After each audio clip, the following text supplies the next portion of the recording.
Bismillah ar-Rahman ar-Rahim. Nahmadu nasalli ala Rasul Kareem. Alhamdulillah, we praise Allah subhanahu wa ta'ala, ask Him in peace and blessing our Prophet Sayyidina Muhammad sallallahu alayhi wa sallam.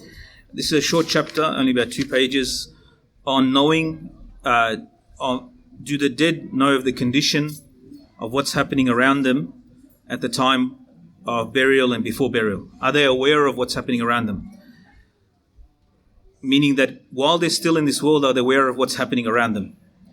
So it's narrated by Sa'id ibn Amr that he said, I heard a man from among us, and he's Muawiyah, son of so-and-so, or the son of Muawiyah, meaning that's whose father, not specifically Muawiyah ibn Abi Sufyan radiallahu anhu.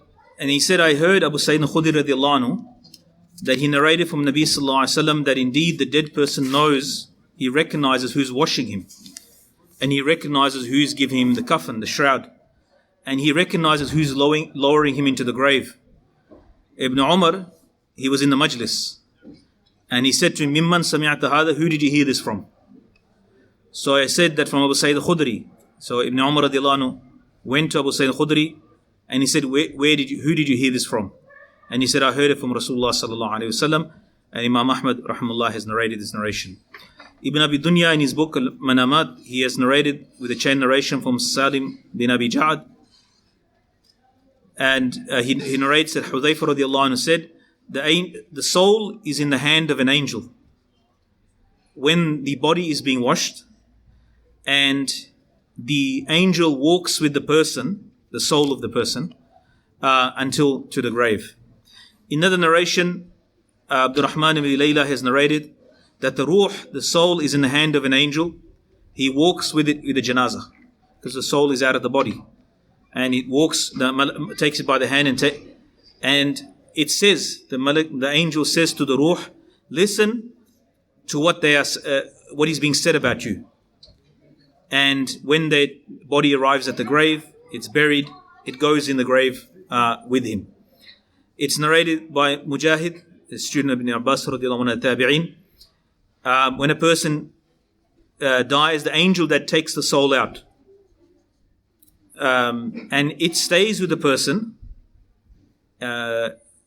So the angel that takes the soul out, and never does it do anything or anything that happens to him except that he sees it, from his washing, from him being carried, until he reaches the grave. So he's aware of what's actually, the soul is aware of what's happening around it.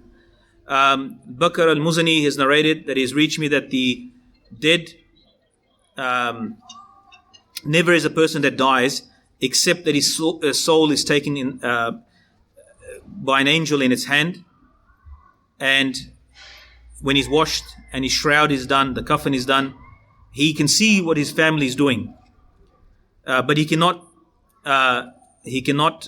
not able to speak to prevent them from any crying, making sound, or making any wailing, to cry out loudly.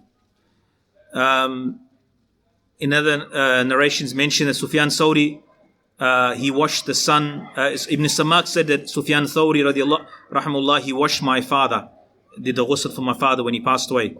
And when he washed him, he said, he can see now. Sufyan Thawri is one of the big imams of his generation, tabi'in, or tabi'in. And he said that he can see now what is being done to him. Meaning that the dead person can see that he's watching. And it's also narrated that Abu Ishaq al-Awdi, that when his son died, and he used to be a person that used to be in a lot of worship, like in Nasik, he was like a monk in a way, like the way he worshipped. And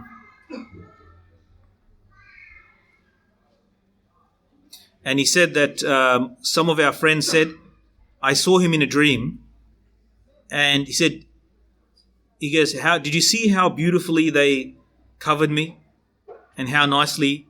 When we're washing the body, then a sheet is put on top. There's clothing to be removed, and then it's washed in cover. All right, it's whenever wash anybody, a sheet is put on top, and then the clothes are removed underneath it without seeing any aura. So he said, did you see how beautifully they covered me, and how he praised how beautifully and nice talks that they gave, and things that they praises that they conferred. And he goes, do you know this? He's in a dream. This is a dream. Obviously, it's not a hadith. But there's a lesson in it. He said, do you know about that? Do you know that was happening? He said, there's nothing that happens after we pass away. All of these things that are happening with it, except that we are aware of it. And it's mentioned another narration. Bakr al-Muzani also narrated that the Mayyit is hastened, that he's told about his hastening to giving the glad tidings, and he's hastening to the qabr, and his family wash him and they do kafan, and his soul sees what they're doing. And the last two narration, never does a soul, Abu Nujayh says that never does a person die except that his soul is taken in the hand of, an angel takes his soul in its hand, and he looks at his body, how it's being washed and how kafan is done to it, and how they walk with it to the qabr. Sufyan al-Thawri has narrated, he said, يقال له وهو على سريره, it was said to him when he was on Isma, listen, so the person that passed away, listen to how people are saying praises of you. They're doing thana. Thana, of course, one is a thana for Allah, one is a thana praising, saying the good things. And Amr bin Dinar, he said that never does a person die except that he knows who's there from his family, who's washing him, who's doing kafan for him, and who's looking. Last week, because this is a weekly dars, so last week we were reading about one of the person had a dream. He said, when I'm in the grave, you go visit so and so's grave, our friend, but you don't come to my grave. And he said, do you? So even you can't get away even when you die as well.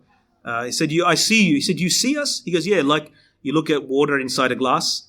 He goes, we can also see you. You go to his grave, you make dua for him, but you don't come to my grave. So anyway, these are not, there is a reality beyond the life of this world, a life that is beyond, and we're going through the chapters. These are not the qat'i things, the core things. These are, as I mentioned last week, these are not the absolute. The main things are what? We have iman, there is a life of barzakh, the basics. There is reward and there's punishment, and it's a prelude to what is coming in the akhirah. So it's the first step of the akhirah. Usman radiallahu anh used to go to the grave and cry. Ali radiallahu anh used to go to the grave because they knew that's the first place.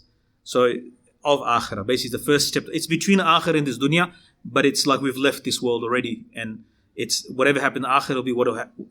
In the way we die, the way we will be in the grave, and we'll be resurrected as well, like that. So that process has already started. This world has ended, and the time for amal is ended, and the time for judgment and its effects. Judgment is coming on the day of judgment, but its preview is coming in you can put it that way, in the grave. A sample is coming in the grave. So therefore, we should take all. This is the reason why we gathered here today as well, to read Quran for the marhum. We also should reflect that one day, hopefully, people will read Quran for us as well and make dua for us as well. But while we are here, we should be making our own preparations, and we should be making sure with our amal, with our accounts, not just financial accounts with people, is very hard things, but for the sake of Allah, for the sake of our own akhirat, we should fix up ourselves and our relationships and so forth.